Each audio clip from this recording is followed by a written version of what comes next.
Alors, je poursuis et j'arrive à la fin de ce que j'appelais prélude. Ça ne s'appelle pas prélude, il n'y a pas écrit prélude. Hein. Enfin, cette introduction. Alors, je redis un peu des choses, mais voilà, bon, je l'ai dit parce que c'est important. Ce qu'on doit être capable de faire, je vais peut-être même le faire là rapidement, c'est de jouer. Il faut tout de suite mémoriser une chose. La mémoire est une qualité vraiment précieuse qu'il faut cultiver.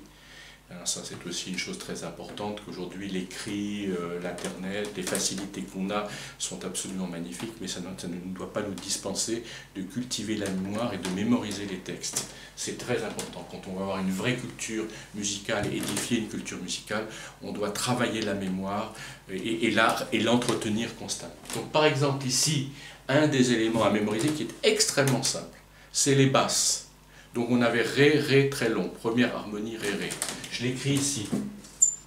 C'est ça que je dois être capable. Je mets un bémol, mais bon. Ré, Ré. Ensuite, deuxième harmonie, Ré, Ré. Troisième harmonie, c'était Do, Do. J'enlève les barres pour qu'on se comprenne bien. Et puis ici, j'arrive enfin, là c'était mon fameux plus 4, que j'ai, là c'était le 2, là c'est 5, 2, plus 4. Et ici, j'arrive, après ce Do, j'arrive au Si bémol. Il est bien bémol à la clé. Puis là, puis Sol. Bon, je mets mes barres parce que sinon, ça risquerait, mais je veux quand même faire une petite césure importante ici. Je mets mes barres parce que ça risquerait d'être peu compréhensible. Si bémol, La, Sol, Sol dièse, La, qui dure, qui dure, qui dure. Voilà, qui dure de toute façon, il y a un point d'orgue. C'est quelque chose qui vraiment, c'est le repos, typiquement, le repos sur dominante. Eh bien, ça peut paraître même un peu fastidieux, je ne pense pas que ça le soit. Il faut justement, une des qualités du musicien, c'est d'être capable d'apprécier des éléments aussi simples.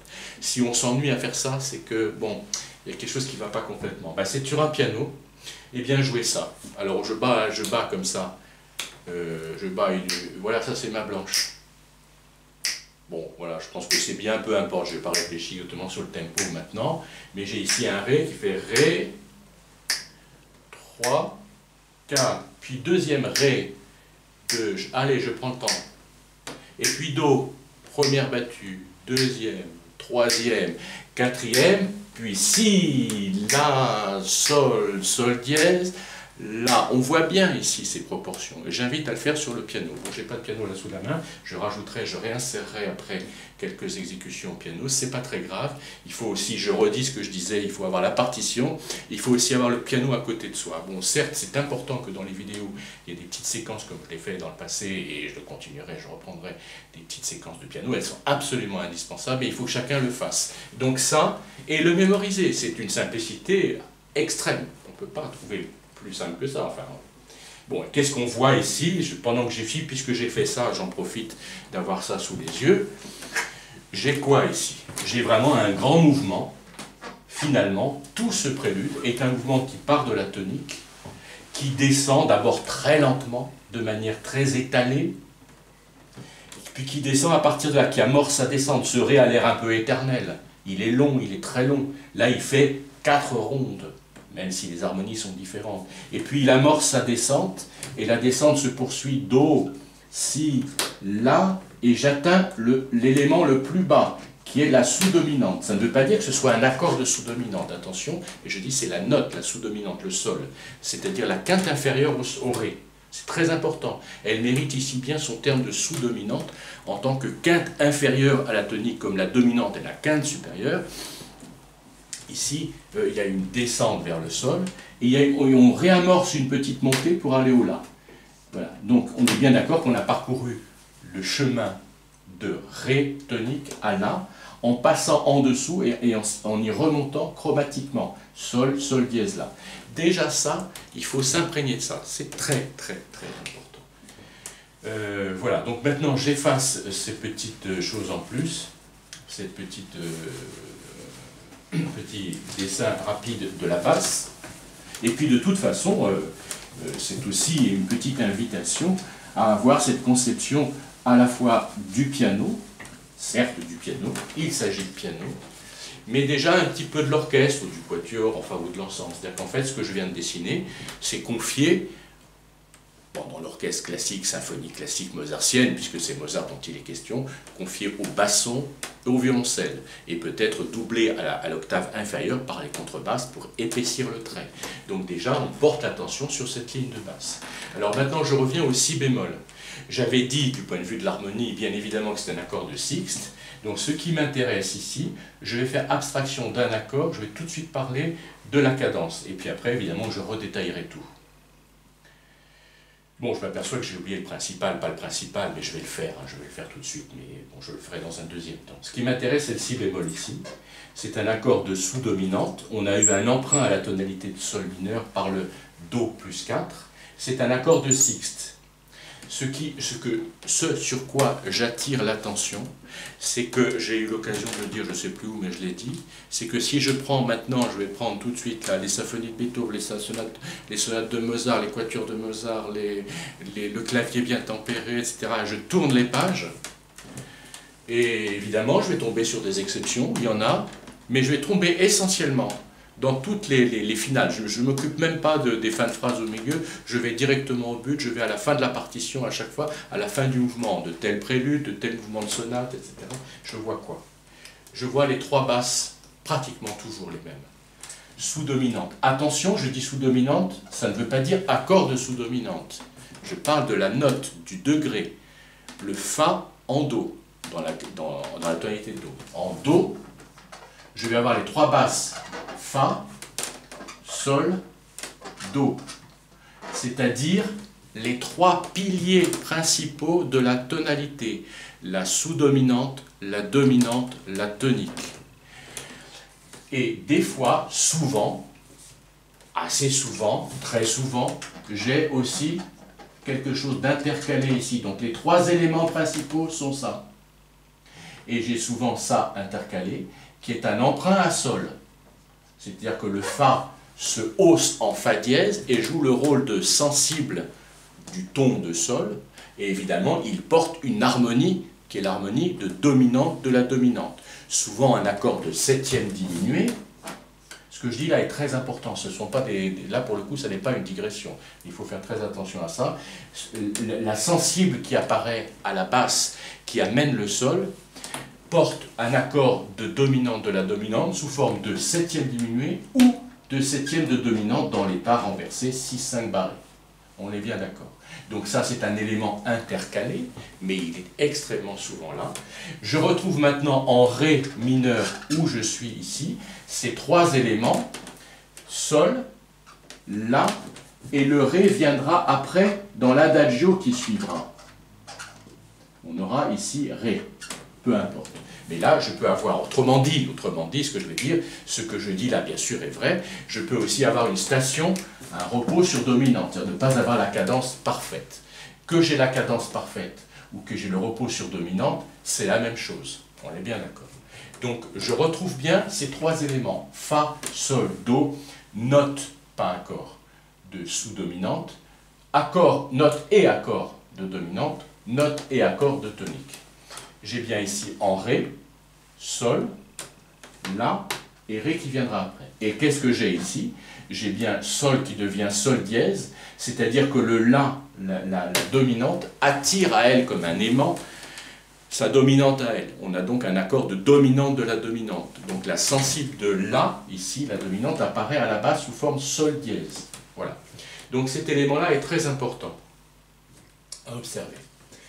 Je vais parler de ça après, mais j'en parle après. Je préfère aller direct au but, et après j'écris cette main droite, évidemment, qu'il ne faut pas, loin de moi l'idée de laisser de côté la main droite dans une œuvre. Hein. La main droite du piano, j'entends, enfin, par les voix supérieures. Mais en fait, on est bien d'accord que pour l'analyse qui nous intéresse en ce moment précis, on se doute bien que les notes qui sont ici ne font que reproduire celles-ci. C'est pour ça que ça n'est pas d'une urgence absolue. Alors, ce que je voulais dire maintenant, c'est que je lis cet accord, il s'agit bien de l'accord. Là, c'est mon analyse description pour le coup. Hein. J'en tiens strictement à ce que je vois. Je lis Sol, Si bémol, Mi bémol. Il s'agit donc d'un accord de Mi bémol majeur dans son état de premier renversement. C'est donc un accord de sixte. Mais ça n'est pas n'importe quel sixte, je dois l'écrire, non pas comme ici 6, mais bémol 6, parce que 6 tout court, c'était sol, si bémol, mi bécard.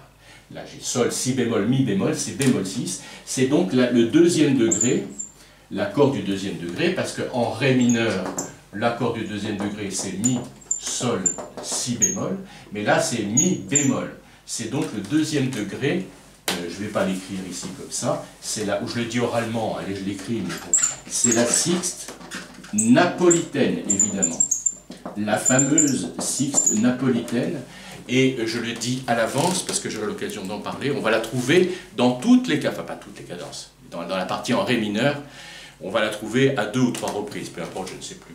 Mais enfin, je sais qu'il y a une grande extension de l'harmonie napolitaine à un moment dans le mouvement en ré mineur qui suit, hein, bon, dans une grande section cadentielle. Donc j'ai l'harmonie napolitaine, non, je dis l'harmonie napolitaine, disons la sixte napolitaine, parce que c'est vraiment la sixte qui précède la dominante. Et ensuite, je ne fais que me redire, que me répéter, le sol devient sol dièse, et cette fois-ci, c'est un emprunt à la, c'est un accord de septième diminué. L'accord de septième diminué, allez, je l'écris ici pour qu'il soit très clair, quand je suis en la, majeur ou mineur, peu importe, enfin, normalement c'est mineur la septième diminuée, c'est un accord, l'accord de septième diminué est placé sur la sensible du mode mineur, c'est bien le sol dièse. Quand je suis en la sensible est sol dièse. L'accord est sol dièse, si, ré, fa. Le si est bien bécard, je le précise, parce que mon si est bémol ici. Donc ça, c'est bien l'accord de dominante de la dominante de la, c'est-à-dire que cette dominante qui s'impose, qui est longue, qui est un repos sur dominante, elle est tellement forte qu'elle attire à elle, comme un aimant, comme je disais, sa dominante à elle. Mon tableau se déplace irrésistiblement. Donc voilà. Donc ça, c'était très important à signaler. Donc j'ai bien aussi dans la mémoire, je parlais de mémoire, je mémorise bien cet enchaînement si bémol, puis sol, sol dièse là. Bien sûr, maintenant il y a un accord ici, il est purement un accord de passage. J'ai envie de dire, peu importe, mais je le dis, c'est important, il n'appartient pas à ré mineur vraiment. C'est un déplacement en bloc, et ça j'insiste là-dessus, sans tirer trop de conclusions, sinon que c'est un accord qui passe, qui a fonction de passage, entre le si bémol grave et le sol ici, ben, j'ai un la tout simplement. Mais du coup cela entraîne un accord de fa majeur. Il s'agit bien de l'accord de fa majeur, c'est une sixte. Ce qui est remarquable, ce sont les 3 sixtes qui se suivent. C'est un choix d'écriture, 3 sixtes qui se suivent. Cet accord, encore une fois, l'accord de fa majeur n'appartient pas vraiment à ré mineur, parce qu'en fa majeur, il y a un do bécard. Do bécard n'existe pas réellement, n'est pas pris en compte harmoniquement en ré mineur. Bon. Ce que je veux faire remarquer, ce sont les 3 sixtes consécutives, qui est une manière très simple d'écrire. Et cette sixte est différente, c'est la sixte, enfin différente, elles sont toutes les 3 différentes, mais c'est la sixte napolitaine, puis l'accord est plié aux volontés de la, et enfin il y a un repos sur la, et j'en dirai 2 mots sur le repos sur la. J'ai écrit de manière pas tout à fait juste, enfin c'est bon, hein, je rassure tout le monde, c'est bon, de toute façon, encore une fois, il faut voir la partition. Mais évidemment, ça se développe, je vais écrire le petit développement après en effaçant le tableau. Alors ce que je veux montrer maintenant ici, je ne dis pas que c'est secondaire, mais bon, pour l'instant je ne vais pas insister énormément, c'est que j'ai ça, alors c'est pas ça qu'il a écrit, que Mozart a écrit, donc j'ai bien si, ré, sol, ré, sol. Il n'écrit pas ça exactement. Il écrit si, ré, la, sol. Voilà. Ça, c'est une note étrangère. Le la est une note étrangère. L'accord est un accord de sol mineur, dans son état de premier versement. C'est bien, je me répète, si, ré, sol, le la n'a rien à y voir.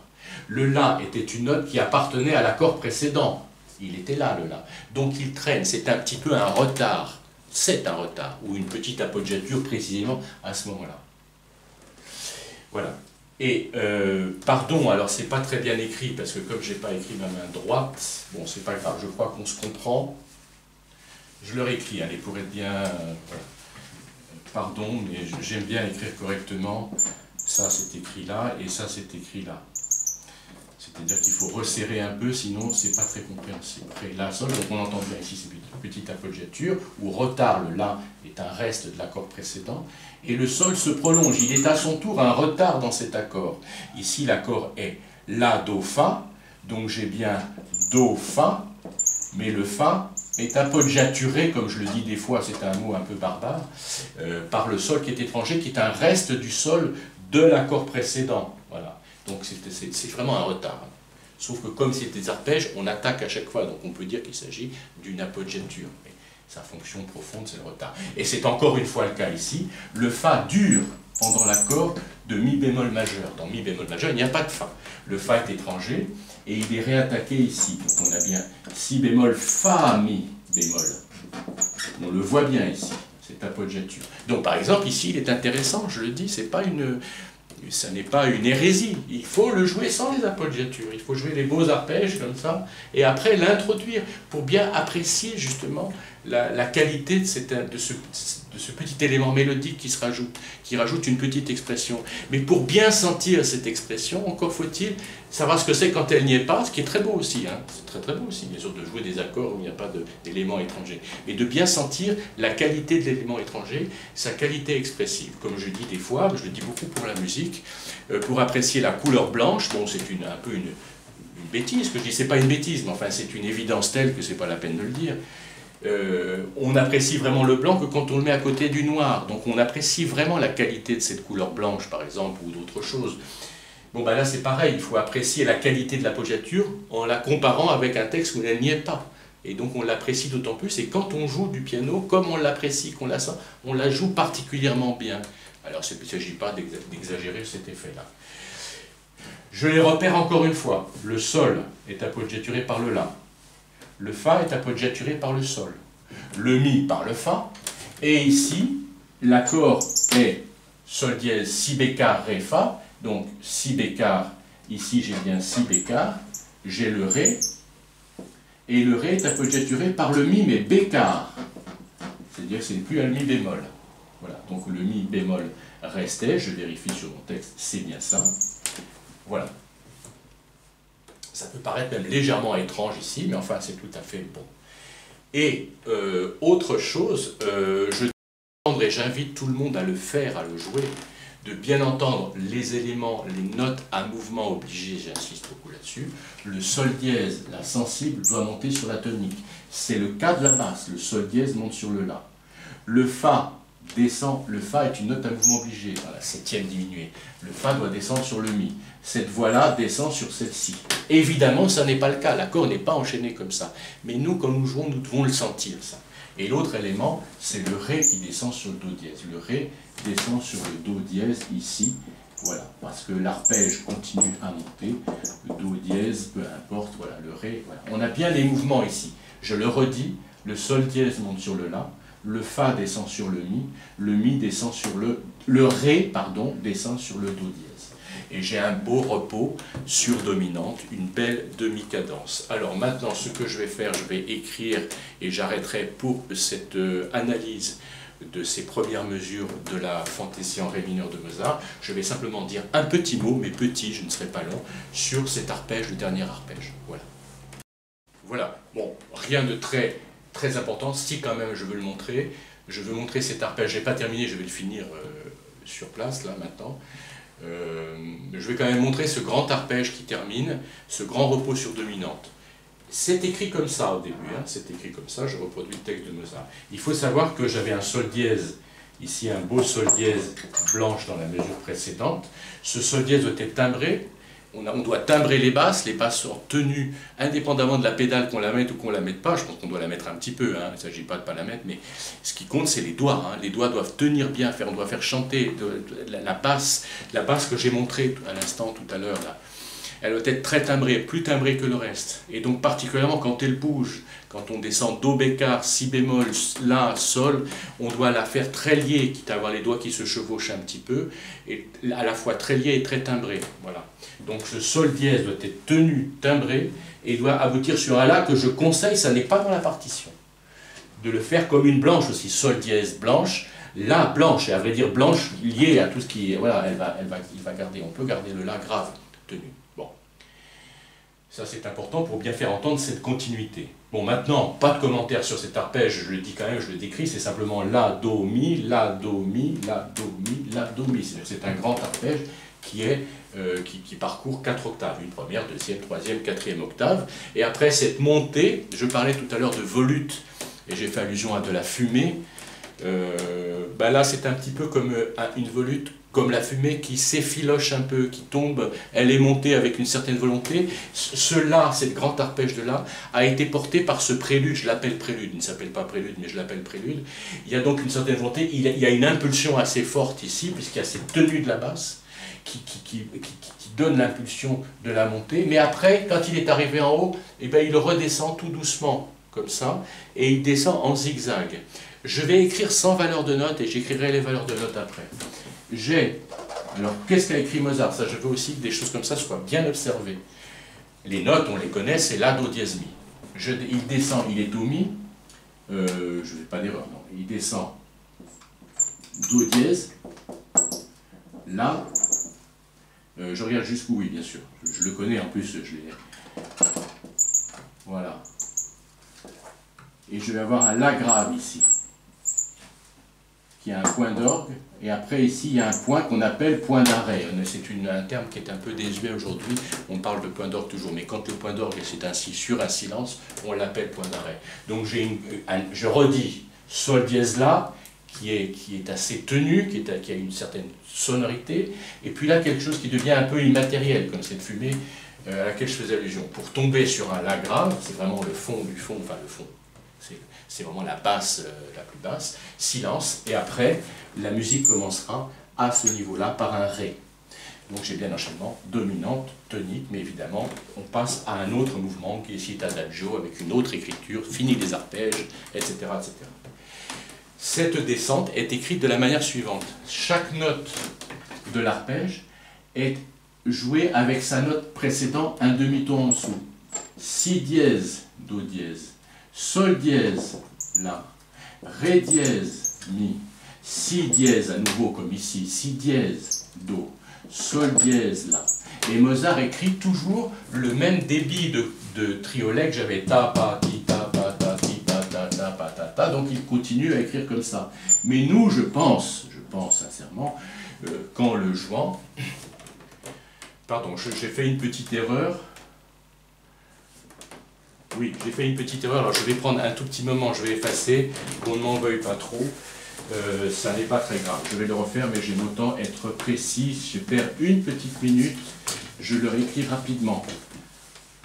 Voilà, je suis parti, je suis parti de Do dièse, il part de la note haute Mi. Voilà, je réécris Mi, Do dièse, La, Mi, Do dièse, La, et puis le La grave. Ce que je veux dire, donc je le refais ici, parce qu'il faut quand même écrire les vrais textes, le Mi est précédé par le Ré dièse, le Si par le Si dièse, à chaque fois c'est le demi-ton inférieur, le La par le Sol dièse, le Mi à nouveau par le Ré dièse, le Do dièse par le Si dièse, et le La par le Sol dièse. C'est-à-dire qu'à chaque fois, chaque note est précédée par chaque note de l'arpège de dominante ici, de l'arpège de La majeur est précédée par son demi-ton inférieur. Ré dièse Mi, Si dièse Do dièse, Sol dièse La, Ré dièse Mi, Si dièse Do dièse, Sol dièse La. Pardon, c'est mal écrit, mais c'est quand même pas très grave. Et Mozart, lui, continue à écrire ses triolets, imperturbablement. Donc, triolet, triolet, triolet, triolet. Voilà. Retombe sur les pieds, c'est ça le vrai texte. Voilà. Donc maintenant, je ne sais pas ce qu'il faut faire, enfin je ne sais pas, j'ai ma petite idée bien évidemment. Quand on joue, je pense qu'il est bon de relâcher un petit peu le tempo ici, parce qu'on est désormais dans quelque chose qui, comme je disais, s'effiloche un peu. Il ne s'agit pas de ralentir à proprement parler, mais il y a un léger relâchement du tempo, et je ne pense pas qu'il faille... j'en suis sûr par contre de ça. Là on peut faire entendre comme depuis le début les triolets, c'est-à-dire ta patati patata patata patata patata ta ta ta ta ta ta ta ta. Il y a un peu un débit par deux. C'est pour ça que je l'écris ti ta ta ta ti ta ta ti ta ta pa. Bon, voilà, d'accord.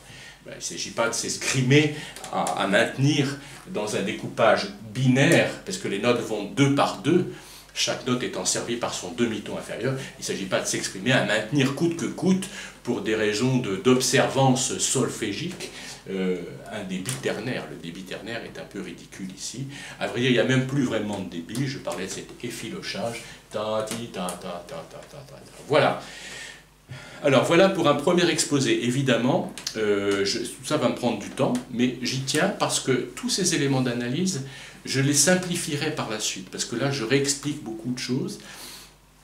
Après, je pense que j'élaguerai un petit peu dans mon propos et j'irai plus vite. Donc, ma prochaine vidéo sera consacrée à cette chose très grande, très importante, qu'est le grand adagio de la fantaisie en ré mineur, qui est en fait le corps de la fantaisie en ré mineur, car comme je le disais, on l'appelle bien fantaisie en ré mineur, elle finit en ré majeur. Bon, mais c'est bien le ré mineur qui est le corps de cette œuvre. Voilà, je pense que je suis moi-même convaincu de l'intérêt de ce genre de travail.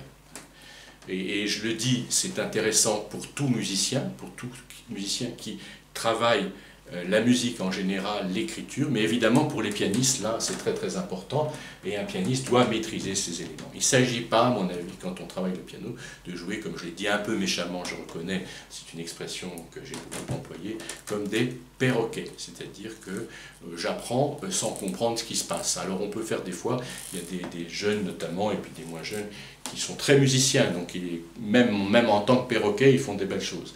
Mais je pense qu'il faut le faire un peu dans une forme de dignité par rapport à la musique, c'est-à-dire que les compositeurs qui ont créé ça n'étaient pas des perroquets. Alors il ne s'agit pas de se prendre pour Mozart, mais il faut quand même s'inscrire dans cette tradition. Si on ne s'inscrit pas dans cette tradition, il y a un petit peu quelque chose qui ne tourne pas tout à fait rond. Voilà. Voilà pour ces derniers propos, et bien à très bientôt pour la suite de cette fantaisie en ré mineur et des analyses qui suivront.